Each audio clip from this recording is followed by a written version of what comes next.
they looked at it. 141 to 137. Kings go to 8-12. The Lakers go to under 500. They now 10-11. Rough day for the Lakers. Let's hear from Coach Frank Vogel. We speak with Mike in the media. Frank, what did you generally think of the places you were getting shots from, and I guess especially once you got into the overtime period? Yeah, I mean, there's a lot of possessions there, so, always some good, some bad. I thought we tried to, we did a good job letting Bron orchestrate for a lot of the action, and, when it seemed like he was getting gas, we diversified by, looking at Melo, looking at AD and Russ in the pick and roll. Just try to diversify. So, I thought we were pretty good on that side of the ball. Just didn't get enough stops. They hit a lot of tough shots, a lot of tough twos, mid-range shots contested, and you tip your cap on those situations. But you're up 13 in the fourth quarter. You got to get that W. Is there an overall takeaway, whether it's frustration or not, from losing a game like this, Frank? Yeah, to me, it's like, we knew the early season was going to be bumpy. You know what I mean? This season is about peaking at the right time, and understanding that we're going to use the 82-game season, to learn each other and to grow each day, each game. And, you want to win games like this, but, there's a big picture mindset, that we're taking with this team. Frank, you guys have had some of these leads in third quarters, fourth quarters, and a lot of them have come down to very close games. Is there a theme you see there? Is it offense, defense, rebounding? Is there some issue that keeps cropping up in your eyes? All of the above. We just, when we get an opportunity to knock a team out, we just allow them to stick around. A handful of plays, turnover here, can't get a rebound there. Defensive breakdown. Tough shot. We just haven't been able to pull away, but we're continuing to work on it. Frank, you said you guys knew the early season there'd be bumps. This is more than we're a quarter of the way through it now. Have you gotten the sense that big picture mindset, that resolve hasn't been shaken, whether it's from management, whether it's from your locker room? Is everybody kind of on that page that we have to be focused? We want to win every game that we play. We want to build cohesion and chemistry every game that we play. But we all know it's going to take time, and we have to understand that. And, those guys in the locker room are competing their tails off, and they're staying together, and believing in what we can be. Frank, as a team, you shot it okay from three, but LeBron struggled tonight, and AD struggled. He's been struggling all season. I wonder if you could speak to the looks that LeBron was getting, and then just AD, what's going on with his three-point shot this season? Yeah, AD just, started the season off struggling for whatever reason. We're encouraging him to shoot open ones.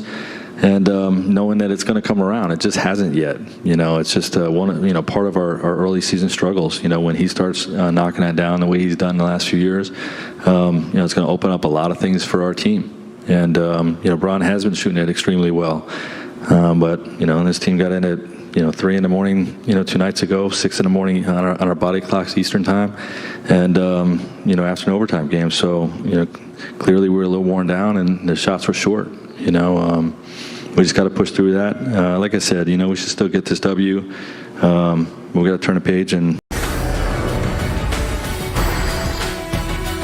Hello and welcome to Access Sportsnet Lakers, driven by your Southern California Honda dealers. I'm Chris McGee, Robert Ory, James Worthy, Mike Bresnan. Allie's going to join us in a little bit. Mike Trudell's handling the post-game duties downtown at Staples.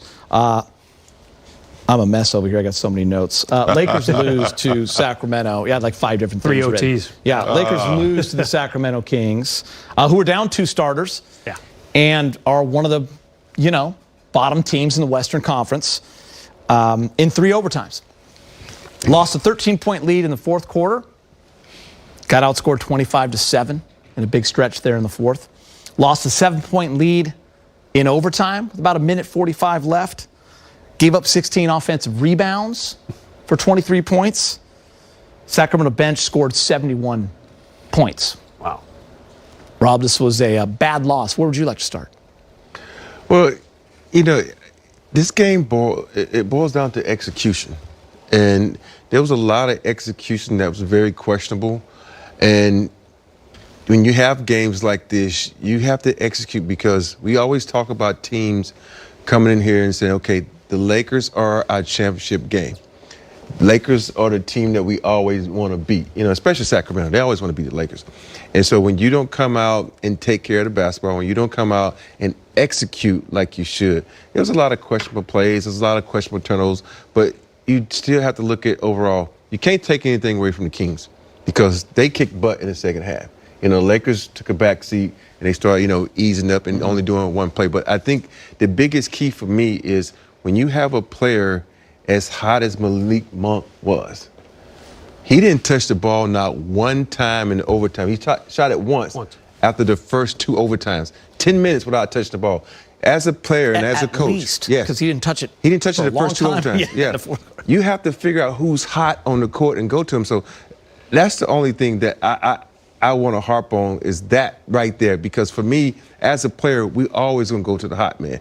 And I think as a team, you need to recognize stuff like that also. Big game? I just want to go home, man. Because it's just really not a lot to talk about. I mean, they were 15 for 44 from behind the arc from 3. AD was 0 for 5. LeBron was 2 of 13. And that's all they shot going down the stretch was threes, whereas Monk was 4 of 7 for 3. We don't involve enough people. LeBron is great, and I love to see the ball in his hand. But if that's all we're going to do is stand around and shoot threes, he's a good three-point shooter. We got to do more than that. That's not team basketball. What we witnessed, whatever, those last 3 overtimes, that is not team basketball. That is, we're going to take our plays that you can execute down the stretch. Standing around and just no movement is easy to defend, very easy, unless you got a really hot player like Sacramento did with Fox. Yep. And he didn't hit only threes, he navigated a little bit. So they got to do some soul searching now. I mean, I still think there are ways out, but my God, I mean, coming home, losing to the Sacramento team without 2 starters, a team that's not playing that great, forget about Thanksgiving. That's no excuse. We all are full turkey. But, man, they were full of something else tonight, Brez. I don't know what.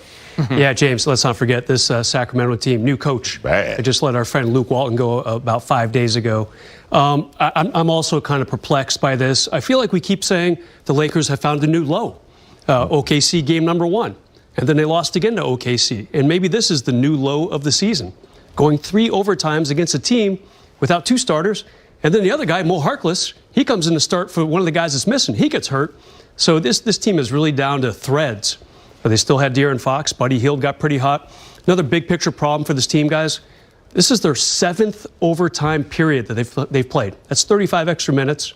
LeBron played 50 tonight, played 43 in overtime against Indiana the other night. This is the oldest team in the league, and they just keep